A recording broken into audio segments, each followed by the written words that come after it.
Please watch GS News Pokhara. आदरणीय दर्शक नमस्कार। हामीले पोखरा मुगलिन सडक अन्तर्गतको बाटो निर्माणको कामलाई तपाईँ माझमा प्रस्तुत गरिरहेका छौँ। आज हामी तपाईँ माझमा यो शिवचोकदेखि अमरसिंह चोकसम्मको यो बाटो निर्माणमा केही ढिलाइ हुँदाखेरि अहिले पोखरामा जुन हिजो र स्पेसल गरेर आज बिहान चाहिँ बढी मात्रामा पानी पर्यो। त्यसले गर्दा आवत जावतमा निकै समस्या भइसकेको छ। मैले सडक पनि खण्ड पनि भनिसकेँ तपाईँलाई। शिवचोकदेखि अमरसिंह चोकसम्म निकै शास्ति बनेको छ यो पानी परेको कारणले। र यो अर्को साइडतिरको काम भने आज गिट्टी हाल्नको लागि सुरु गरिसकेको अवस्था छ।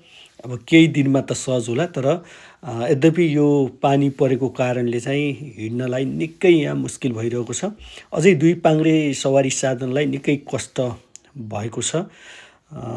यो काम चाहिँ एकदमै छिटो गर्नुपर्ने छ, किनकि यो मुख्य सडक हो, एयरपोर्ट जाने बाटो पनि यही हो। जाम यहाँ धेरै हुन थालिसकेको छ। तपाईँ अहिले देख्न सक्नुहुन्छ यो दृश्यमा पनि एकदमै जाम भइरहेको छ।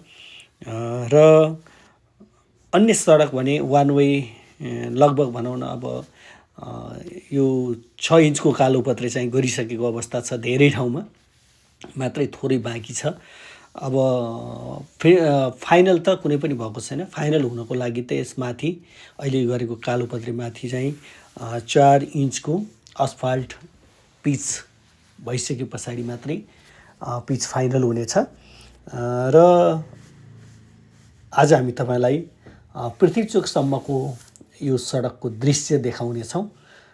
पानी परे पछाडि अब घाम लाग्यो, धुलै होइन, पानी पर्यो, हिलै, यस्तो छ यहाँको अवस्था। अब केही दिनपछि चाहिँ यो सल्भ हुन्छ। यो केही दिनको लागि भने अलि अप्ठ्यारो बनेको छ। केही दिनपछि सहज अवश्य पनि भएर जानेछ, किनकि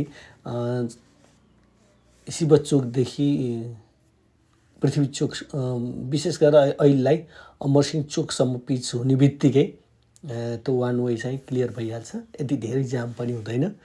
आज हामी तपाईँलाई यी दृश्यहरू देखाउनेछौँ पृथ्वीचोकसम्मको।